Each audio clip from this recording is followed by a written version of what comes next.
have such sights to show you.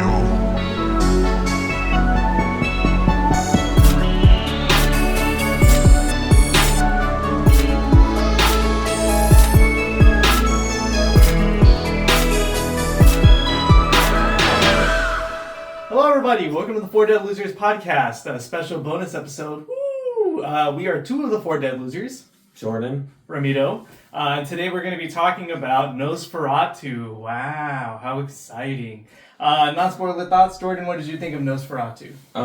I actually really liked it. I know we haven't talked too much about it leading up to filming, and I probably only know about the movie because of you.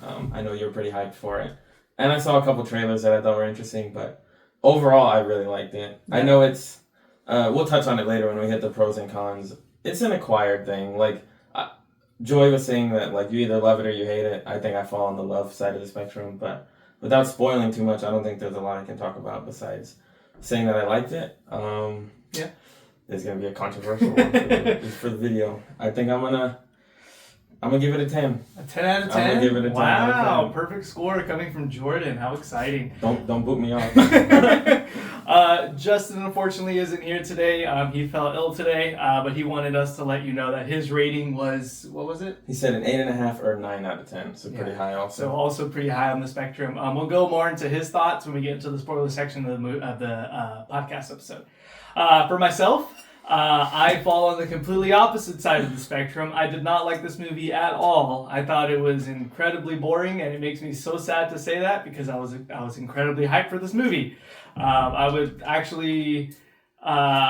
hyped about it since I think the first teaser trailer came out last year, and I was really excited. But this movie was such a letdown to me, and I'll get into it once we get into the other half of the video. But for now, I'm going to go ahead and just let y'all know that my rating, I'm going to have to give it like a 1.5 out of 10. I did not enjoy this at all. But yeah, so if you disagree with me and agree with them or vice versa, feel free to let us know in the comments. Don't forget to like, comment, subscribe if you want to go watch the video or watch the movie and come back to us later. But until then, this is going to be your spoiler warning. We're going to get into it in 5, 4, 3, 2, 1. A quick synopsis of the movie. Basically, we have our main character, whose name is Ellen. She essentially makes some sort of deal or commitment, I guess. Yeah, it comes across like a deal. Yeah, to Count Olak, which is our vampire and Nosferatu of the movie. So the whole thing is basically her on the verge of breaking the deal or had already broken it by marrying the other person. I can't remember his name. Thomas. By marrying Thomas. And Nosferatu coming back to claim his side of the deal, right? Which is essentially her. Before we got into it, I think Justin wanted to let y'all know what he thought of the movie. So Jordan, if you want to take it away. Yeah. So I'm going to be looking at notes a little bit for this one. But okay. He mentions that he thinks that the movie does a good job of world building. He kind of talks about the atmosphere that the entire movie gives. So you're constantly feeling this pressure or oppression. He also talks about one thing, which I'm sure you're going to talk on a lot when we hit the cons, is that it can be seen as slow. If you're not really interested or intrigued by what's happening. But he does mention, for him, he felt invested and eager to learn more about the world as the movie was going. He likes the way that Orlok was depicted, so it's not like the cliche vampire, modern vampire. Sexy vampire, sparkly the big vampire. Fangs. He also, they touch on it with Ellen specifically, that he has, these demonic elements to him. I've never read the source material, so. And then he mentions his only gripe is the use of green screen and the way it looks in some of the scenes. But he finishes it off by saying he thinks it's his favorite movie of the year. It's probably your least favorite. Yeah, honestly. But okay, we can go ahead and get into the pros. What are some pros that you saw in the movie, Jordan? I agree with Justin on the atmosphere. Specifically, there's this scene where Thomas and Orlok first meet in the castle. Yeah, Orlok's castle. I was going to call it a dungeon. It's above ground. Yeah, that scene I thought had a really nice spooky vibe to it and kind of unsettling. Also, the sequence of him going up to it, I really enjoyed. And just the whole time he's kind of trapped at the castle, I thought gave a good vibe to to the movie. Honestly, I couldn't tell. To me, it didn't feel like it was dragging, but I know it's a really long movie, so I don't know if that was like 15 minutes or 45 minutes. It clocks in at 2 hours 16 minutes, I think. It was a long movie. It's a long movie. I really liked the camera angles, like the panning, the techniques. I thought, for me, it paced really well, and I enjoyed, like, you could tell there was a lot of care given to how everything was presented to the camera. Scenery also leads into that. I really liked the forest scene, which I think is what Justin and Amanda were touching on when they mentioned, like, CGI when the... What is it called? When the carriage comes to the carriage comes, there's clearly like some kind of effects or CGI being used. Or So basically what happens is, what Jordan's referring to is that Thomas gets sent out by his real estate company, right? Or something like that to work for Count Olak. He gets sent, or he gets hired by his, I don't remember his name, but he's essentially Renfield in this movie. Yeah. And so it's a 6-week journey. And then on his way there, he encounters a bunch of people that basically tell him, like, turn back, don't go that way, like, all these other things. There's only evil in that castle. And so as he's walking to the castle, I think it's like the middle of the night or something like that, and he's walking in this dark forest, and this carriage comes and picks him up. I don't think there's anybody driving it, right? No, it's just the horses that show up. Because then the door, like, opens by itself, and then... As he comes closer to the camera, it almost looks like he floats for a second. I don't know, but this is really. I thought that this was an interesting choice in the movie because in the original Nosferatu, it's Olak who comes to pick him up. I saw that. I watched the video you told me to watch, and I thought that's kind of funny. It's him, and I think in the Dracula movie, the one that came out in 1928 or whatever, it's also Dracula that comes to pick him up. But in the book, I don't remember. It's been a little bit since I've read it, but this is literally my first introduction to any of this, so I'm not as well versed. I really like that scene. Again, I understand why some people don't. The soundtrack I thought was really nice. I feel like it added to the eeriness and the vibe that I was getting.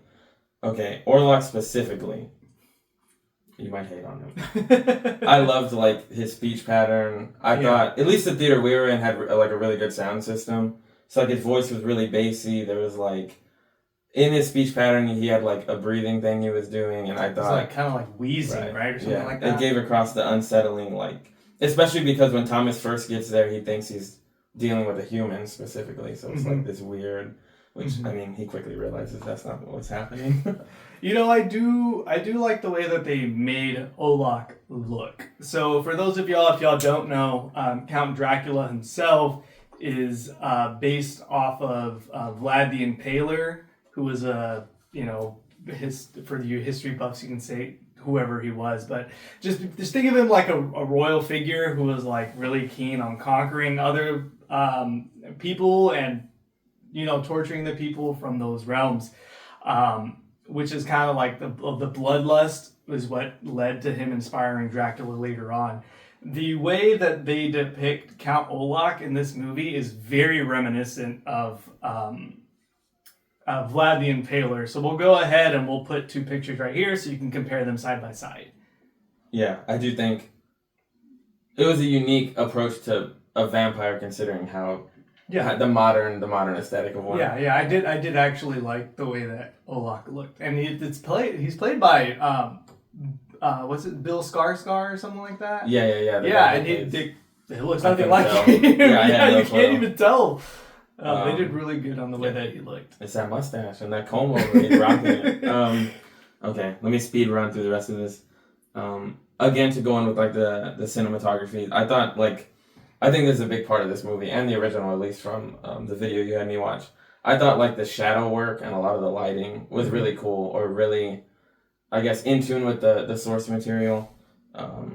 Like there was this one scene where they're like showing the overview of the whole city, and it's like the shadow of his hand reaches out, and I thought that was a cool approach, or unique. And then just to touch on a couple more details, I thought I don't know what happens in the original, I thought him drinking blood straight from their heart was pretty cool, instead of going straight for the neck.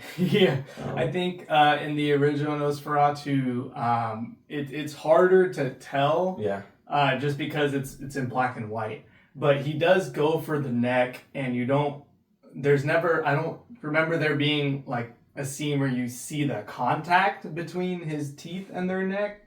Yeah. But like there's heavy implications. Like one of the ones that happens is when Tom is in the castle and Count Olaf meets him. Again, this is in the original one. Goes to see him in his bedroom or whatever. Like afterwards, you see Olaf lean in to Tom, and then afterwards the next morning, Tom notices he has 2 holes on his neck.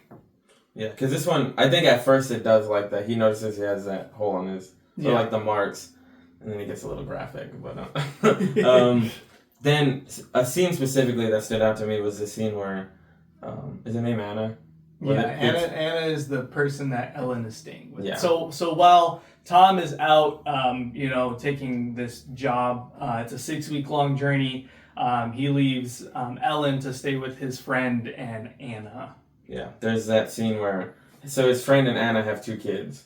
There's that scene where they get killed, and I thought it was pretty. Yeah. I thought it was. I like the way it was shot. I thought it was menacing because, I mean, I think they were kind of foreshadowing that the kids were gonna take an L, but like just opening the door and him like holding both of them again with like the shadow. He's basically just like a dark figure. It was pretty graphic. That's about it for pros. I could just go on and on. So I thought also like the casting I thought was really good. Lily Rose, the main, I thought she did really good. Willem Dafoe, come on. He's just a natural, man. He's just built for this. Willem Dafoe, yeah. And then I mentioned Skarsgård too. I thought just being able to, you could tell he had a lot of commitment to that role and was really like set on getting it good. I was watching because Dead Meat did an interview with a few of the cast members, and one of them had said that the director had given her like a 3-page, hey, this is exactly what your character like wants, believes, their favorite food, like everything. And so I imagine that like he did the same for, they do mention that he basically did the same thing for everybody else except Willem Dafoe. He was just like, do whatever you want, you know what you're doing. Yeah. So I could just imagine, like, if and that was Anna's character who said that, and she does play an important role in the movie, but she's not one of the main like people, right? It's really the main people that we're looking at are Olak, who doesn't have that much screen time to begin with, and Ellen. Yeah. So I could just with Anna's character, Anna's actor getting 3 pages, I could only imagine what the other people got. Yeah. But yeah. I've never seen, I don't know if you've seen any of the other movies he's directed. I saw Northman, I think is what it's called, the Viking one. Did you hate that one? No, I liked it. Oh, okay. I really liked it, which is why like I haven't seen his other work. Like I know he did The Lighthouse, I haven't seen, but I heard really good things about, and I know he did The Witch. Yeah. Or The Vivitch, however you want to pronounce it. I've heard good things about it. I haven't seen it. Yeah. It's been on my to-watch list since I think it came out. I just haven't gone around. I was just wondering because I saw a lot of people saying like really good things about those. Yeah. But again, I don't know. A lot of my pros are like more technical elements, whereas when we hit the cons, which I think we're about to run into, I can understand why somebody might think it's slow or like boring. Yeah. So I guess we can go ahead and get into the cons. I was gonna say, I don't think you have any pros that I didn't touch on. No, I mean, the only pros that I have are Willem Dafoe did amazing, and I really like the way that they portrayed Dracula. Everything else was just kind of there. Yeah, I didn't care about it. And the reason why I didn't care about it, and the reason why I gave it such a low rating, is because to me, we're in the cons now, this movie was so goddamn boring. So, like, it was just so boring from the get-go. Like, it was just... I thought it was so bad. Like, I don't know how else to say it. Like, I fell asleep during the movie. That's crazy. Yes, I fell asleep. And when I woke up, I was like, holy crap, did this movie just put me to sleep? And I was just in this constant cycle of, like, trying to stay awake and falling asleep for, like, 3-4 minutes, waking up, and I was just so confused. And I did give this movie, before anybody says anything, or if you think I didn't, go ahead and leave it in the comments. But I did give this movie an honest chance, right? It was one of my most anticipated movies of the year. I went there by myself, so no distractions, in a movie theater that was like almost empty pretty much. I usually take notes during the movie, so like I can recall what happened and stuff like that, but I wanted to hone in and not miss a single thing that I didn't take my tablet to take notes on, or a journal or anything. And it was just a snooze fest. I was so upset. Like, oh, I cannot say, like, I can't say that enough how disappointing this movie was to me. And I just didn't like. I could tell when I was watching it. Well, so I went with my wife, Amanda. My sister. Yeah. So when we were watching it, I could tell there was a few times when I had to look at her and like make sure she was still even paying attention, because I get right, and it's hard. It's weird because like to me it was like, well, I know Amanda isn't as interested in movies like that, or like doesn't really like care about the same things I care about. Yeah. But I don't know. It's weird because obviously somebody like you love movies, you love the genre, and this title specifically, like you have so much investment. So I'm wondering.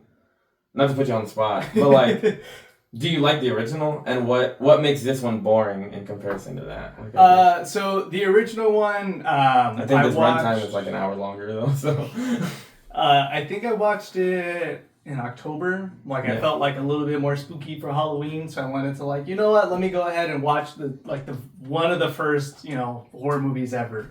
It was okay. Like I didn't grasp my attention the entire time, but I wasn't like falling asleep. Yeah. I didn't, so I wasn't falling asleep like I did for this one. It wasn't Five Nights at Freddy's where I had to watch it in 3 separate segments. Like I sat there and I watched the entire thing, and it wasn't bad. Like I whatever, it kept me entertained.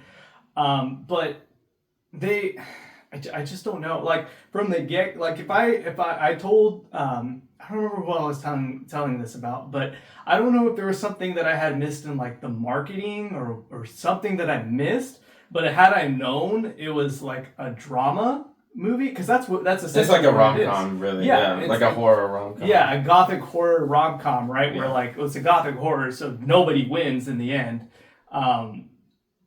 If I would have known that was the case, I would have missed it. I wouldn't have. Yeah, and I think that's the reason it's so. One, it seems like it does right in that nature. It differs quite a bit from the original in that it kind of dives more into that relationship or like that whole.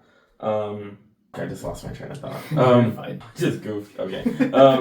But yeah, it's like I'm assuming that's why the runtime is so much longer than the original is because like a lot of the time is spent focusing on that or like showing minute things that not everybody cares about. During most of the movie, I was like leaning over to Amanda and whispering, "That camera shot was so cool," or like, "Oh, the way they cut that was so cool," which is like 2 hours of that most people don't give a shit about. So like, yeah, that's fair. I can understand. In my cons list, I put like long runtime requires interest, and like obviously you were interested going in, but if it just isn't a movie that is gonna and like because it seems like you don't think it was like from a technical standpoint, it seems like you didn't think it looked bad or that it. No, I think you just think the plot was the plot was just a snooze fest, and like and I like a range of horror movies, right? Like from Killer Clowns, Terrifier 3, which I guess are kind of in the same vein, but like A24, if you ever seen Hereditary, Hellraiser, have you ever seen Men?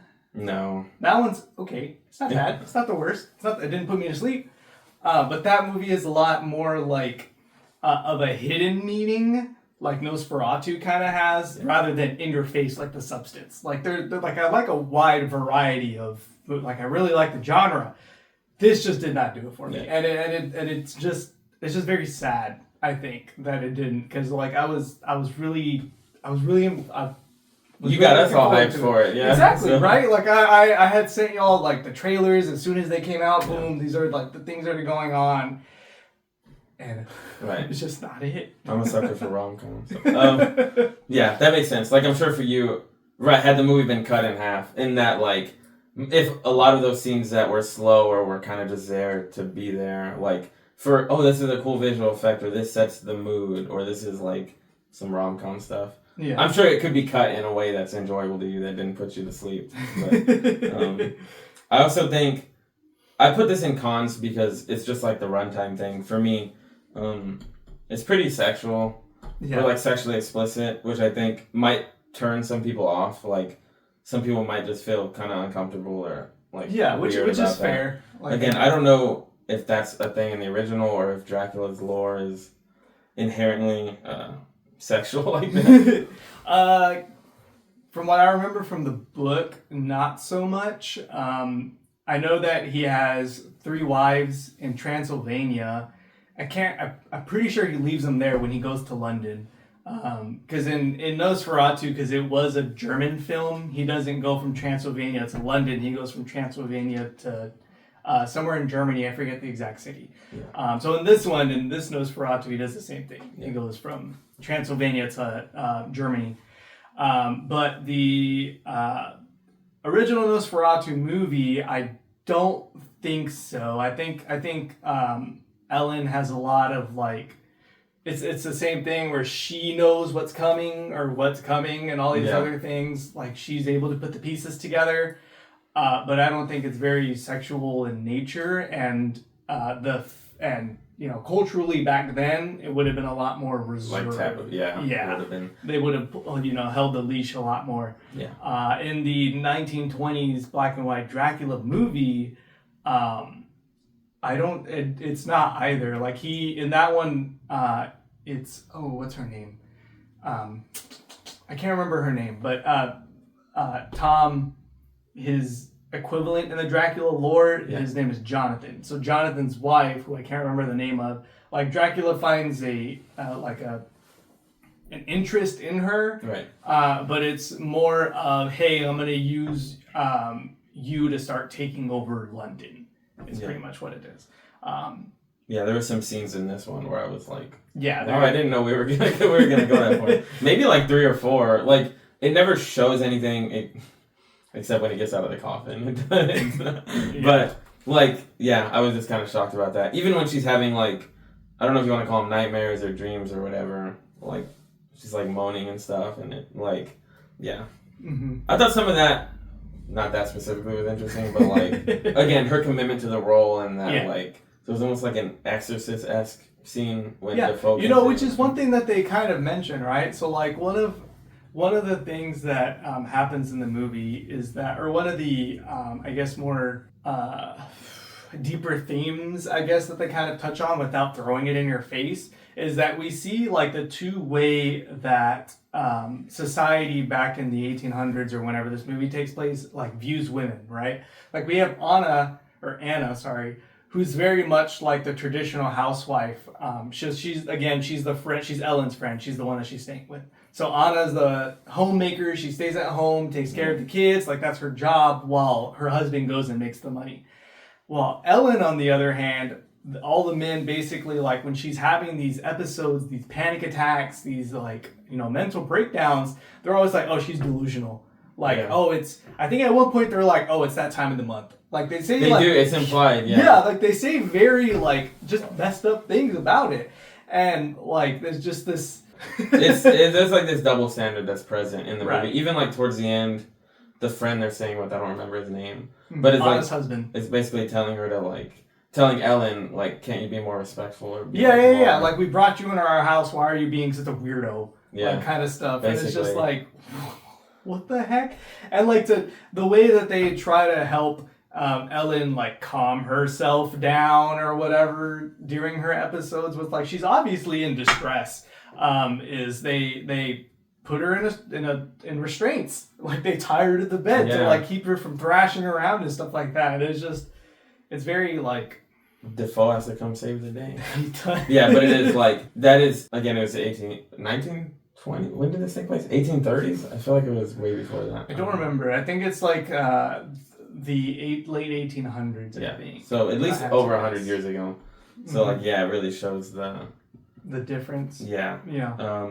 Also in the cons, this is a funny one. I actually didn't notice this until somebody mentioned it on Reddit. In the final scene, which everybody, the final scene. Okay, so basically what happens, to fill you into the rest of the movie, while Tom is making his way back, Nosferatu, or Count Olak is making his way to Germany.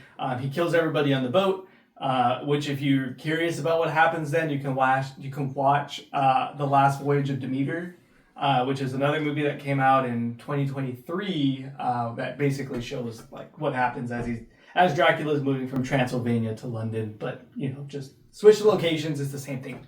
Anyways, there's like a plague that starts to arrive in Germany, and in the cargo from Transylvania, they release like a ton of rats, right? And they're carrying this plague William Dafoe's character is basically telling everybody else, he's a defamed doctor in the movie. They basically excommunicated him from the scientific and medical community because he believes in like meta science rather than actual science. And so he's like, no, it's Nosferatu. I know what I'm telling you. And everyone's like, whatever, old man, you don't know what you're talking about. So plague hits the city. People are starting to die. Thomas makes his way back. Ellen is starting to get, more and more into like a more state where she's not okay and she needs like obvious help. But it eventually comes to light, or in her mind, this isn't really something, I don't think they flat out said it, or maybe I fell asleep and they did say it. But she basically comes to the realization that the only way to stop Nosferatu is to sacrifice herself to him. I think the only time it's explicitly stated is when I think her and Defoe have like a conversation. Yeah. Because that's when they like plot to get Thomas away from her or whatever. They waited until the third night because it had already been. I think so, because if I remember correctly, Defoe tells them, right, like you have X many days or something like that before something even worse happens. So in an effort to, I've seen different interpretations on the ending, but in the gist of it is that Ellen gives herself to Olak, and in doing so, like he's sucking on her blood, and then vampires don't like sunlight. And so the sunlight comes in, and he gets vaporized or whatever. Which I think that's how the original ends, also. Right? Yeah, it's the same thing. But yeah, during that final scene, again, when Ellen basically gives herself to Orlok, there's like this, it gets, again, it's one of those sexual scenes where like we don't really see anything, but it's implied that like intercourse is happening or whatever. Mm-hmm. And there's a cat in the room the whole time. There is a cat. The cat doesn't die. He didn't eat the cat, thankfully. But yeah, that cat needs therapy.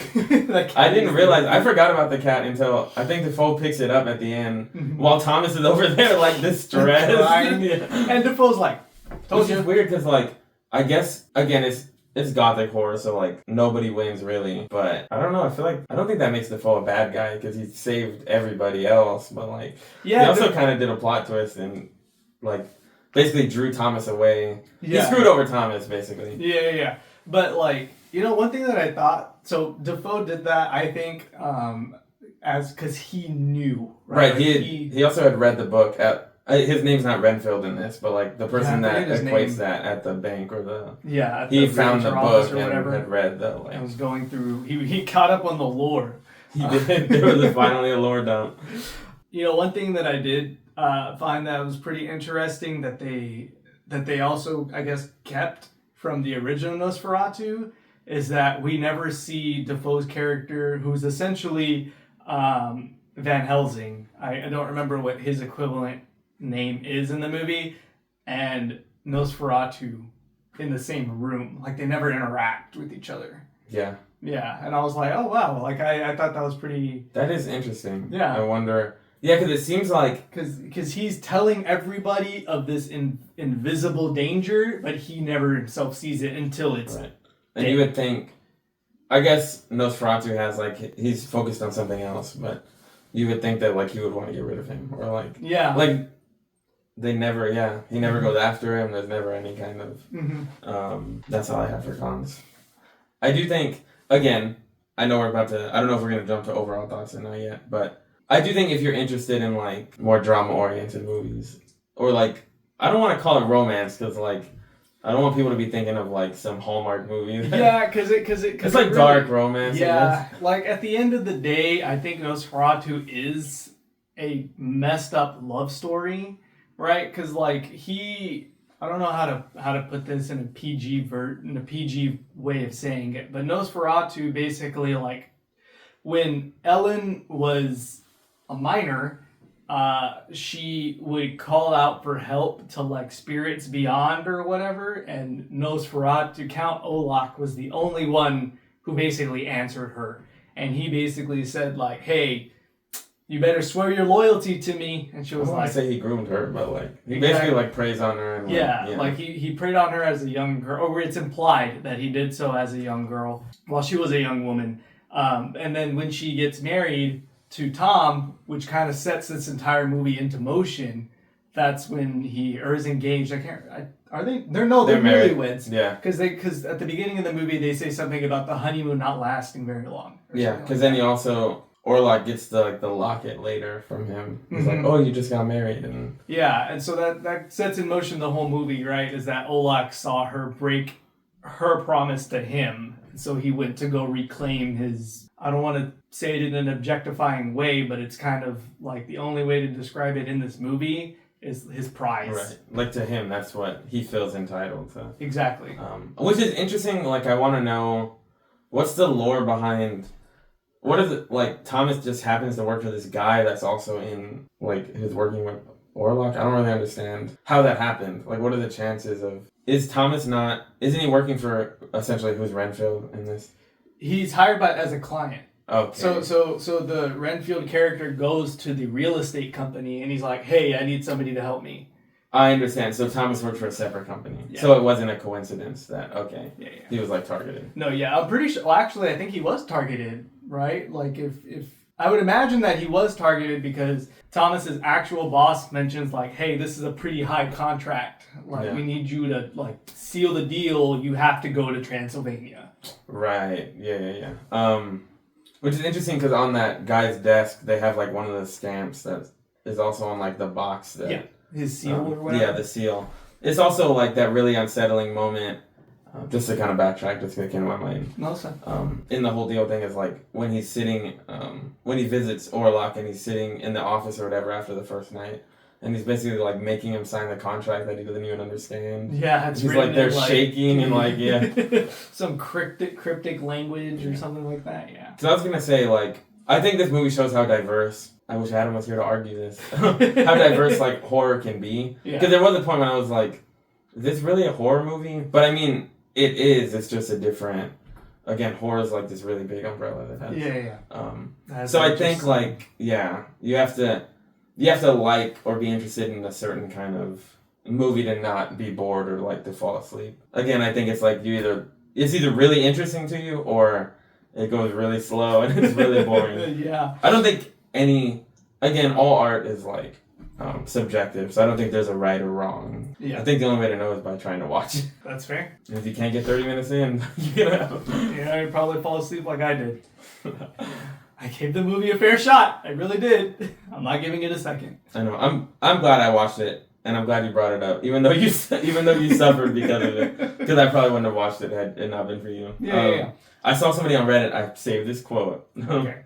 It just says, "This movie is a heartwarming rom-com about the enduring sex appeal of a man with a mustache." I think that's a pretty good summary. All right. Mix of horror, of course. Yeah. So a little bit of horror. A little bit of horror, like the demonic stuff. And when they're at the Adam castle. Adam would say, "Oh, it wasn't 70% horror."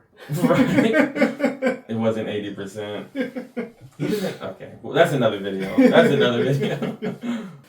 So overall thoughts in the movie, I get it. If it's your cup of tea, more power to you. I'm glad it was. It was not mine, and I'm not gonna apologize for not enjoying the movie because I just didn't. You know what I mean? And this movie to me was such a letdown. I was upset at the end that I fell asleep during it multiple times, but that's beside the point. I can tell you're very passionate about your disappointment. Yes, I can tell you really went in. It's not like there's some movies I've gone into expecting them to be bad or wanting to hate on. Terrifier was an example of I didn't want to like it and I really loved it. So for you to have the opposite of you're going in and you're really excited and you've been waiting basically over a year for this. Yeah. To just be put to sleep. Put to sleep, yeah. So, like I said, overall thoughts for me, this movie was a letdown. If you want to go see it, I'd highly recommend it. You know what I mean? Like Jordan was saying, it's a beautiful looking movie. I'm not gonna diss on that. It looks really good, and I really do like the way that they did the filters, so we can tell when we're in Ellen's dream versus the real world. There's a very stark difference in color, and I really like that. I noticed people talking about that, which is the thing. Obviously in the original film they had to use color overlays Yeah. Because like you can't really do the lighting. And I stuff, think they only used 2 or 3. Like one of them was, well, they never go into Ellen's dream in the original, but one of them was to show when it was light, and the other one was to show when it was daytime versus nighttime.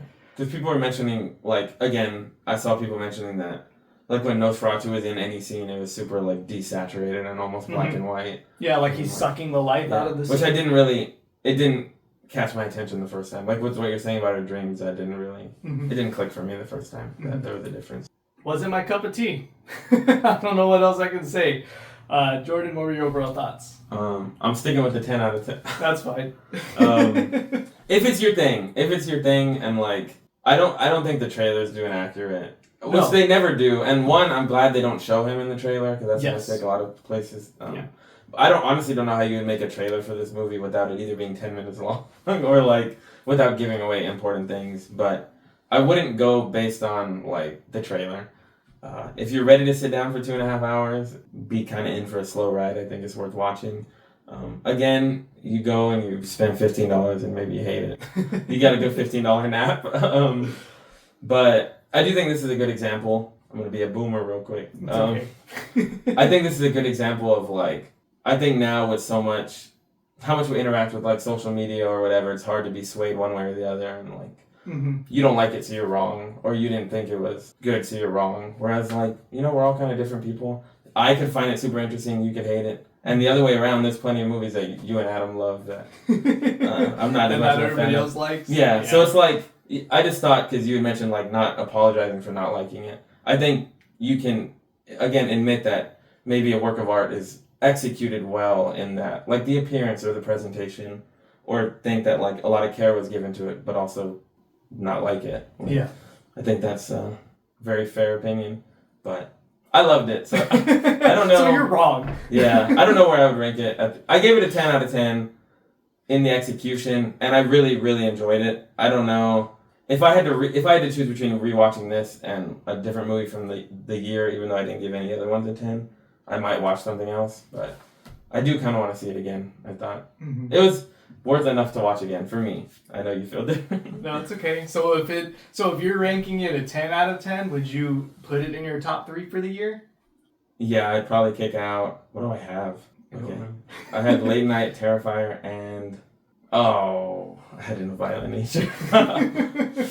Yeah, I'd probably kick out In a Violent Nature for this. In a Violent Nature. I think Late Night, obviously it's way different of a movie, but I think I would probably give that one a really high score too, like over a 9. Yeah, I watched it again yesterday actually, and I liked it a lot more rewatching it than I did the first time. Yeah. Can we just do a top 5? Can we throw Alien in there? Romulus. But yeah, I liked it. Okay. Yeah, so like I said at the beginning, this was a bonus episode that we just kind of wanted to put together. We really wanted to talk about Nosferatu, seeing her varying opinions, and so we planned this video about a week ago or so. Yeah.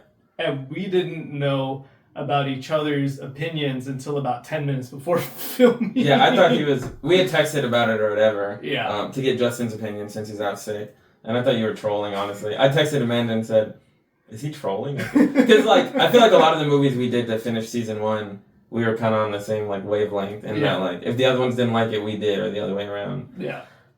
But yeah, I was kind of shocked. I was a little scared. It's okay. But Adam's not here to dog on me.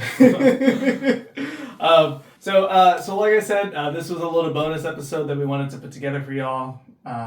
So we'll be returning at the end of January. We're hoping to get the first episode of season 2 out on January 28th. But until then, y'all have a nice day.